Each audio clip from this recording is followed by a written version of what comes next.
¿Cómo están? Bienvenidos a este programa que ya llevamos varias semanas haciendo a través de Polar Comunicaciones, debate constitucional, y vamos a conversar de este gran desafío que tiene el país sobre la redacción de una nueva constitución para las próximas décadas con el abogado y magallánico, usted lo conoce de sobra, don Rodrigo Álvarez Centeno. ¿Cómo estás, Rodrigo? ¿Cómo te ha ido?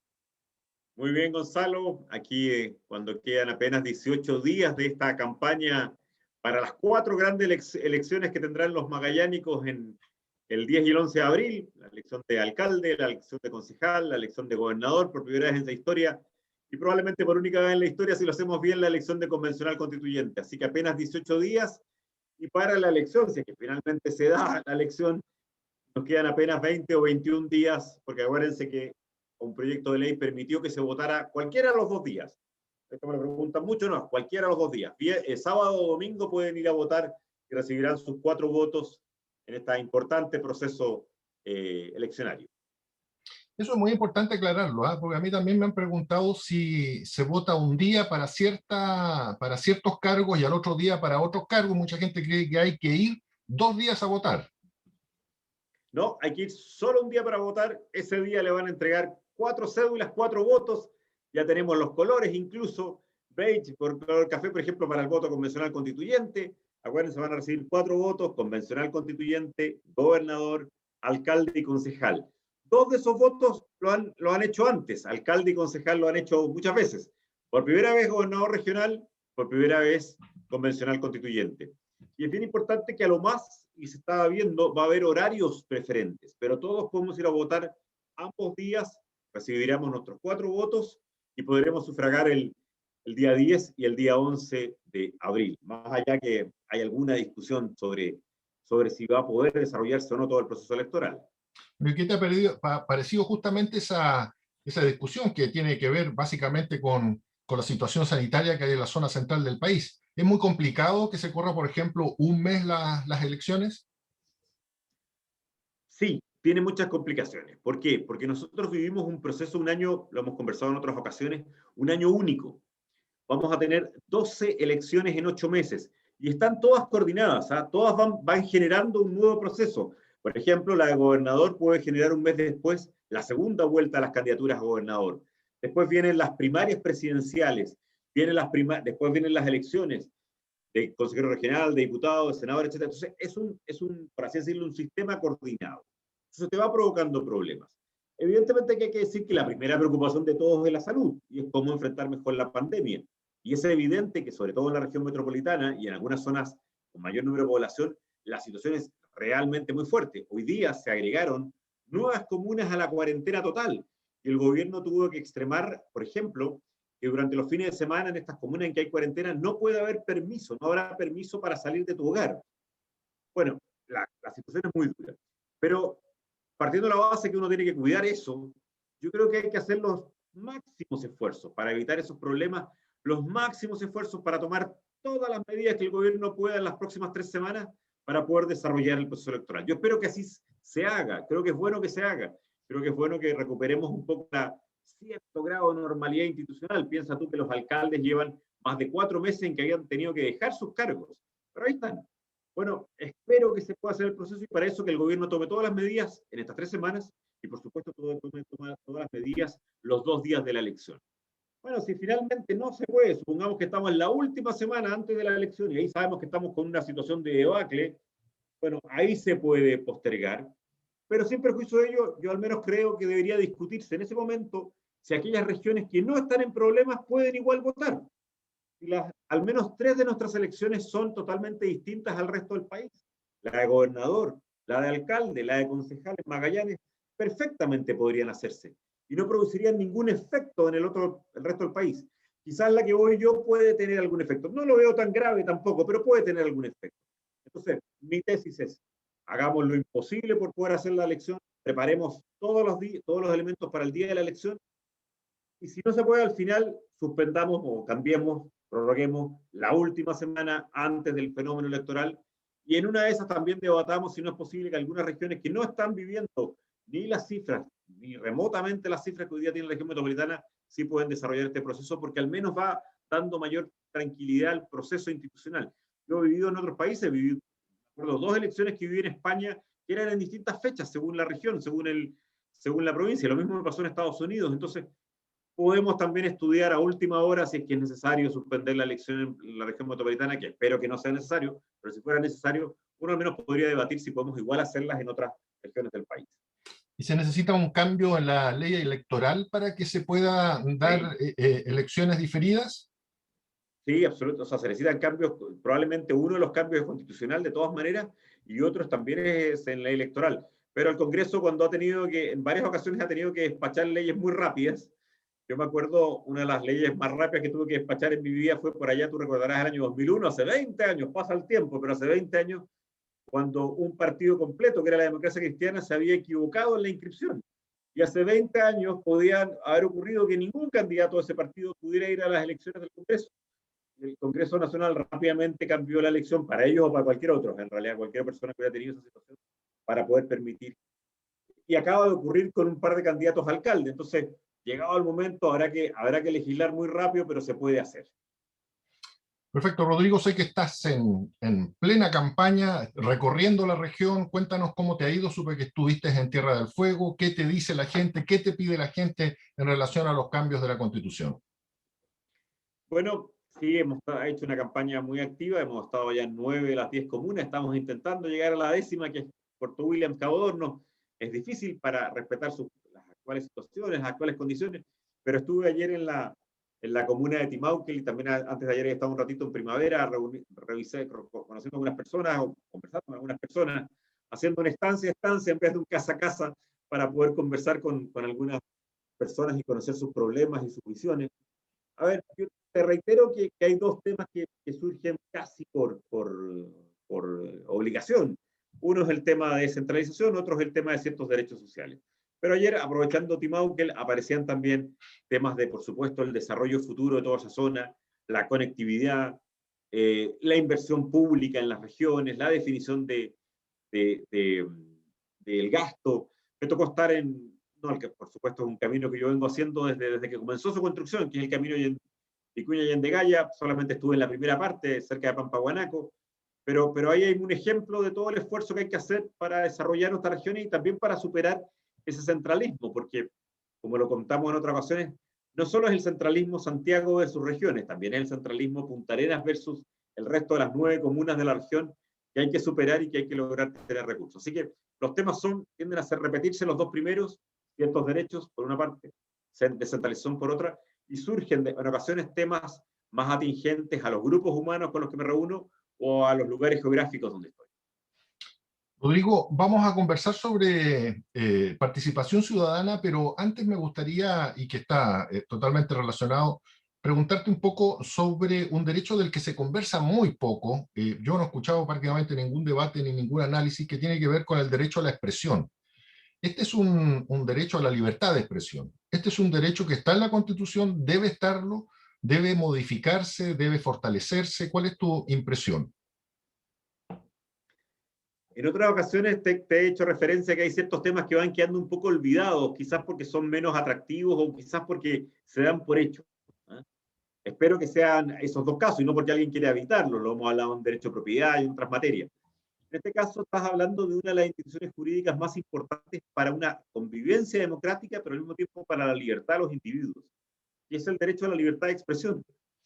Eh, Les he comentado que las constituciones surgen a veces para proteger al individuo, otras veces para organizar el Estado, pero en ambos casos la libertad de expresión es indispensable, tanto en la organización del Estado como fundamentalmente para defender la libertad de las personas, el derecho a pensar distinto, el derecho a tener una visión diferente del futuro, del pasado, de nuestra historia. Bueno, en eso la libertad de expresión es imprescindible. Evidentemente, estamos en una época en que esa libertad de expresión además se ha multiplicado, por ejemplo, por las redes sociales, en lo que se llama la horizontalidad de la comunicación, que ahora es muy fácil referirse o hablarle a cualquier autoridad. Lamentablemente a veces también es muy fácil insultar a cualquier autoridad, ¿no? Lo que no está bien. Pero en esta horizontalidad la libertad de expresión pasa a ser un elemento clave para un Estado democrático, para una democracia. Es imprescindible la libertad de expresión. Yo creo que lo único relevante en esta materia va a ser hacerse cargo, adicional a lo que ya existe, porque evidentemente hay que consagrarlo y defenderlo. Va a haber que hacerse cargo, por una parte, de la responsabilidad propia del ejercicio de ese derecho. Muchas veces hablamos de los derechos y nos olvidamos de los deberes. pero la libertad de expresión tiene un deber, que es, por supuesto, tener que finalmente responder y ser responsable por lo que dijiste. Hace pocos días atrás había una polémica en España por un cantante que había sido condenado porque sus letras llamaban a matar a otras personas, digamos, o a enfrentar un orden social matando a algunas personas. Bueno, y hubo toda una polémica en España. Bueno, lo que pasa es que uno cuando tiene libertad de expresión tiene que ser lo suficientemente responsable para también demostrar después sus dichos o para responder por tus dichos. Otra cosa que habrá que ver es que hay nuevos temas en materia de libertad de expresión. Por ejemplo, Gonzalo, y en un tema que probablemente vamos a tener buena discusión, son los temas de los derechos de la información a nivel cibernético, a nivel computacional. Por ejemplo, en Europa hay una gran discusión por algo que se conoce el derecho al olvido. Derecho que no toda tu historia esté trazable en Internet, por ejemplo. Que si cometiste algún error cuando tenías 18 años, 17 años, 20 años o más, no toda la vida te puedan encontrar exactamente todo el error cuando tú ya has cumplido con tu sanción o cuando en el momento que haya pasado el tiempo.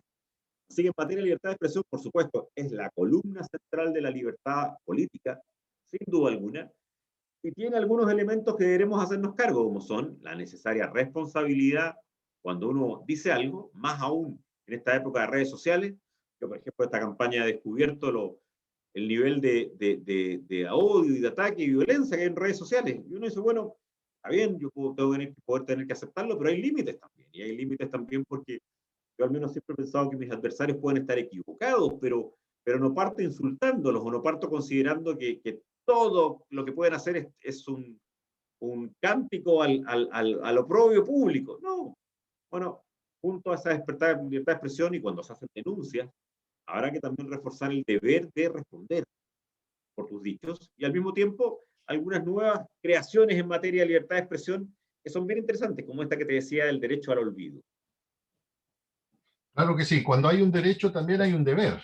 En el fondo, cuando hay una libertad también tiene que haber una responsabilidad frente a esa libertad, y eso es muy importante porque tal vez se ha hecho mucha énfasis en los derechos, en lo que yo me merezco, pero también detrás de eso siempre hay una obligación o un deber, digamos, que cómo respondo yo frente a Déjame, esa libertad. déjame ponerte un ejemplo, porque hablamos demasiado de los derechos, hablamos demasiado de las libertades y nos olvidamos de los deberes. Ya que estuve en Timauquel, estuve en las orillas del lago Blanco, puse unas fotos incluso por ahí en redes sociales. Las playas de ciertos lagos, de ciertos ríos, las playas de ciertos lugares son públicas. Y por tanto, la gente tiene el derecho a estar ahí. Lo que no tiene el derecho es hacer fogatas que puedan producir incendios, como me tocó ver restos de incendios. Lo que no tiene derecho es al dejar la basura tirada, y tampoco andar en vehículos en la zona de playas, provocando daños medioambientales, que me tocó ver todo esto en el día de ayer. Entonces, por una parte está el derecho que es para todos, de poder disfrutar de la naturaleza y poder, por ejemplo, estar en una playa pública. Pero todos tenemos que entender que la convivencia en sociedad requiere deberes, deberes. Y por lo tanto, un deber, por ejemplo, en ese caso que te digo, es a no ser fogatas que pueden conducir incendios, o a no dejar tirada tu basura, o a no destrozar un camino porque estás usando una playa que no puedes usar con un cuatrimotro, por ejemplo. Entonces, o por ejemplo, los deberes de pagar tus impuestos, o los deberes de cumplir con las obligaciones que tiene con el Estado. Entonces, yo creo que es buena el recuerdo de que una constitución lógica, sensata, razonable, ordenada para un país, consagra importantes derechos y libertades, pero también consagra deberes. Y la convivencia civilizada requiere ambos, requiere derechos, pero también requiere deberes por parte del ciudadano. Te ponía un ejemplo que me tocó ver ayer a orillas de un lugar tan hermoso como el Lago Blanco, donde me dediqué durante un pequeño ratito a recoger la basura que otros habían dejado con botellas que pueden provocar incendios, con papeles, con bolsas de basura, cuando tú dices más encima, alguien que fue capaz de ir en un vehículo, porque no se puede llegar de otra forma, de manejar 240 kilómetros, no le cuesta nada tomar esa misma basura que llevó y traérsela de vuelta. Pero eso es un deber y no olvidemos nunca que una buena constitución, porque eso es la propia de la civilización, de la cultura, tiene derechos, pero también tiene deberes y obligaciones. Absolutamente, qué gran tema, ojalá que lo podamos tratar en algún momento sobre la limpieza, el medio ambiente, el ocupar nuestras zonas, nuestras áreas de esparcimiento, pero también preocuparnos de que se mantengan en buen estado. Fíjate que en el programa anterior nosotros algo adelantamos, conversamos sobre el concepto de participación ciudadana, la posibilidad, a pesar de que las democracias modernas tienen todo un sistema de representación de los intereses de los ciudadanos a través de la elección de sus autoridades, ¿no es cierto?, de sus parlamentarios, de sus alcaldes, de sus concejales, de sus consejeros, etcétera, en el caso de Chile. No obstante, la democracia moderna se ha llegado a la conclusión de que todos esos mecanismos no siempre son suficientes y hay otros mecanismos de participación ciudadana que son mecanismos más directos. Entiendo que esto tiene que ser abordado en una nueva constitución y me gustaría saber cuál es tu pensamiento. Absolutamente. Evidentemente una sociedad moderna y un estado complejo, los estados modernos son estados complejos, sofisticados, requieren la representación, requieren que haya autoridades que representan a la ciudadanía, que representan al pueblo, que es quien ejerce esta soberanía. Pero tanto por querer profundizar la distribución del poder, como también por la mayor facilidad que permiten mecanismos con los que estamos usando, que son los medios tecnológicos, cada vez hay más ciertas alternativas eh, de acercarnos un poquito a ciertos elementos de una democracia directa, una democracia participativa, en que la gente tome el rol. Al menos me parece que hay dos que vamos a tener que trabajar en la Constitución y que yo estoy plenamente disponible para trabajar en esa nueva Constitución. El primero es la iniciativa de ley por parte de ciudadanos organizados, es decir, cuando alcancen un número de firmas. Evidentemente la ciudadanía poder plantear proyectos de ley. Hoy día una ley surge o del presidente en algo que se llama mensaje, o de un grupo de diputados o senadores en algo que se llama moción. Bueno, yo creo que debemos permitir que la ciudadanía, probablemente la cifra habrá que buscar en un porcentaje, 5.000 personas, 10.000 personas, puedan presentar un proyecto de ley, que como cualquier mensaje o cualquier moción, será discutida por el Congreso. No significa que sea naturalmente ley, sino tendría que ser una mayoría del país. No, estamos hablando de que 5.000, 10.000 personas puedan decir, yo quiero que el Congreso discuta este proyecto. Ya verá el Congreso si lo acepta o no lo acepta, tal como ve el Congreso si acepta o no acepta los proyectos del presidente o los proyectos de los diputados. Pero es algo que agrega democracia, que agrega participación, que es la posibilidad del día de mañana que un grupo, por ejemplo, de magallánicos, de 5.000 magallánicos, en un momento dado plantear un proyecto de ley y que esté obligado el Congreso a analizarlo, no a aprobarlo necesariamente, a analizarlo. Si es un buen proyecto de ley, aprobado; si es un mal proyecto de ley, será rechazado o perfeccionado. Un segundo mecanismo de participación ciudadana, y lo tienen varios países. A mí me tocó, como te he dicho, vivir en elecciones de Estados Unidos, de España, e incluso de Inglaterra, donde tenían algunos de estos elementos, son las situaciones de referéndum, de que las personas ahí sí que pidan determinada política pública o pidan determinada decisión. En Estados Unidos hay de estos referéndums, por ejemplo, por temas tributarios, por temas de reelección o no de autoridades, por temas relacionados con el derecho a la vida, por temas relacionados con la pena de muerte, todos estos plebiscitos que han sido vinculantes. Y lo que, cuando se toma esta decisión, planteada de una forma, hace que ahí sí que sea obligatorio, porque son referéndums no obligatorios, el cambio de una norma constitucional, el agregar una norma constitucional o el agregar una norma legal. Y eso es muy interesante porque permite a la ciudadanía participar. Ahí tienes un par de ejemplos. La iniciativa de ley por parte de un grupo de ciudadanos o los plebiscitos vinculantes, por otra, son materias que deben discutir la Convención Constituyente y que agregan ¿qué cosa? Algo muy importante, que el poder esté distribuido, pero al mismo tiempo que acerques el poder a la gente, que la gente decida su destino, que la gente decida en un momento dado cuál es el camino que quiere seguir. A veces, quizás equivocadamente, o a veces quizás eh, mirando una brújula un poquito perdida o un escenario demasiado de corto plazo. Bueno, es la definición que deben tomar en ocasiones los chilenos o los magallánicos. Así que ahí hay buenos ejemplos de una mayor participación ciudadana que yo al menos creo que debemos debatir en la próxima convención constituyente.